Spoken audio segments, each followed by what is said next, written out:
बस भाई बस, गाड़ी रोक दो, मेरे साले का घर आ गया। अरे दीदी, जीजाजी, आप लोग आ गए। कैसे हैं जीजाजी? अरे वो सब बाद में, पहले टैक्सी वाले के पैसे चुकता कर, इसे बहुत जल्दी है। हाँ हाँ जीजाजी, मैं अभी पैसे दे देता हूँ। टैक्सी वाले भैया, कितने पैसे हुए आपके? जी कुल मिलाकर 6,000 रुपये। अरे मर गया रे, 6,000? भाई, टैक्सी का किराया मांग रहे हो या हवाई जहाज का? अरे जीजाजी, ये क्या है? टैक्सी वाला 6,000 रुपये मांग रहा है। अब क्या बताऊं साले साहब, ट्रेन में सफर करने में आजकल मजा नहीं आता, इसलिए मैं टैक्सी बुक करके ही आ गया। अरे भाग्यवान, तुम बच्चों के साथ सामान लेकर अंदर चलो। क्या भाई, ये तो बहुत ज्यादा है, कुछ कम नहीं हो सकता क्या? ये सब तो आपके जीजाजी को टैक्सी बुक करने से पहले सोचना चाहिए था। एक शहर से दूसरे शहर टैक्सी लेकर जाओगे तो इतने तो पैसे लगेंगे ना। मेरे पास समय नहीं है, जल्दी मेरे पैसे दो। ठीक है, देता हूँ। मनोज मजबूर होकर टैक्सी वाले को पैसे दे देता है। फिर शाम को जब सब लोग खाना खा के उठते हैं, जीजाजी, ये आपका कमरा है।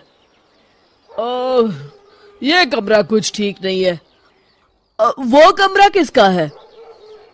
वो मेरा कमरा है। हाँ, वो कमरा ठीक है।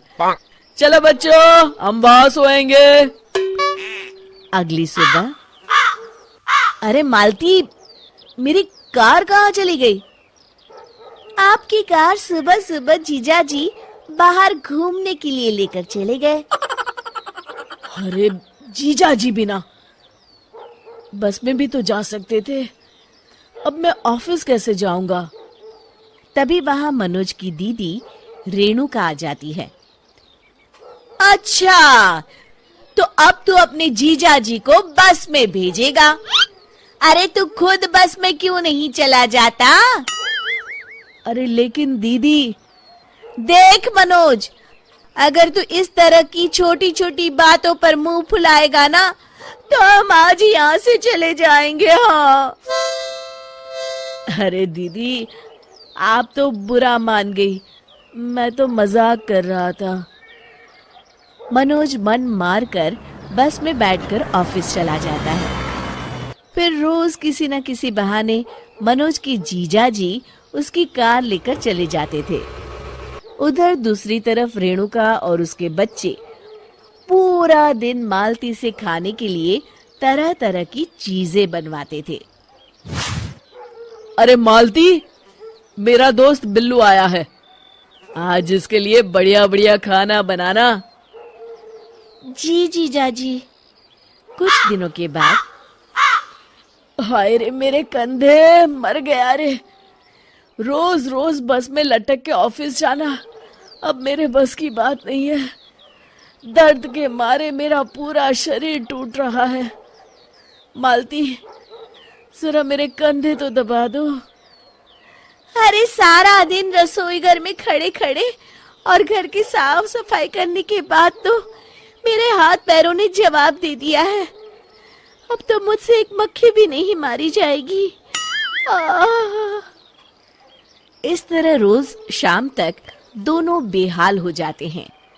फिर एक दिन, अरे भाई मनोज, मेरी दुकान पर तुम्हारे जीजाजी के पूरे 10,000 रुपए की उधारी हो गई है। भाई, मैंने तो तुम्हारा मुंह देखकर उन्हें उधार दिया था, अब मेरे पैसे दे दो, मुझे बहुत जरूरी काम है।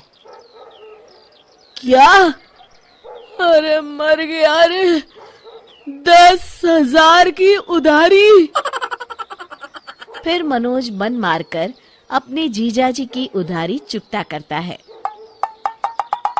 मालती, अब तो हद हो गई, अगर जीजाजी यहाँ और कुछ दिन रुके तो हम सड़क पर आ जाएंगे।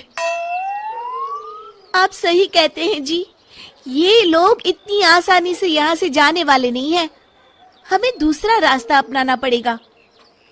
अगले दिन, अरे जीजा जी, आज आप घर पर ही हैं? ये लीजिए मेरी कार की चाबी। जाइए जाइए, बच्चों को लेकर कहीं घूम आइए। अरे आज तो कमाल हो गया, ये खुद कार की चाबी मुझे दे रहा है।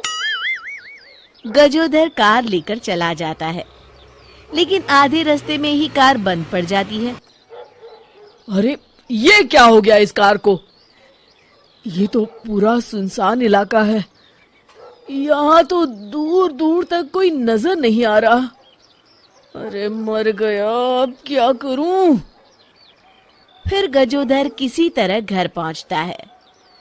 मनोज, ये तुम्हारी कार की चाबी, आज के बाद मैं इसे हाथ नहीं लगाऊंगा। हाँ अगली सुबह हाँ भाई मनोज, मालती कहाँ है?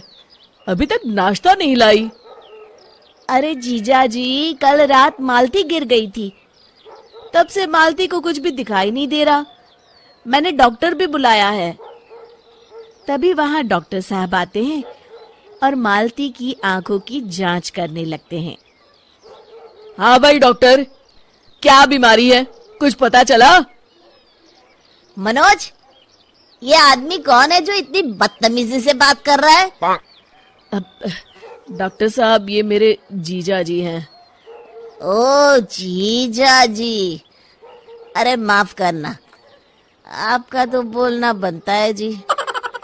देखिए, सर पे भारी चोट लगने की वजह से इनकी आंखों की रोशनी पूरी तरह जा चुकी है।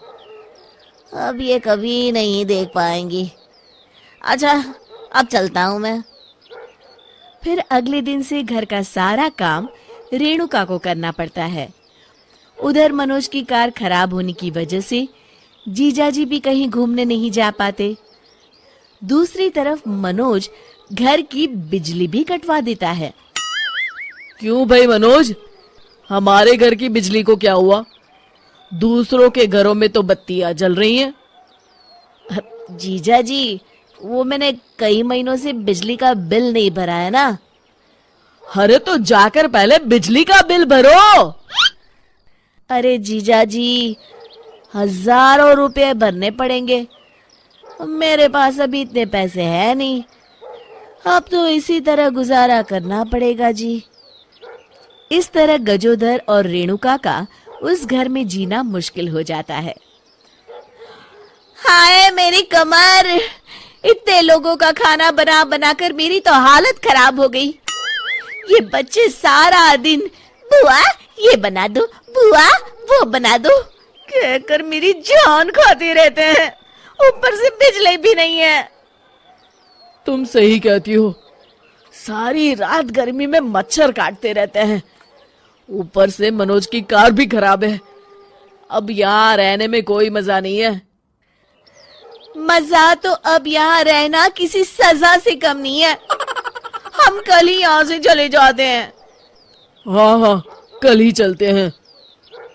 अगले दिन मनोज की जीजाजी और दीदी घर छोड़कर चले जाते हैं।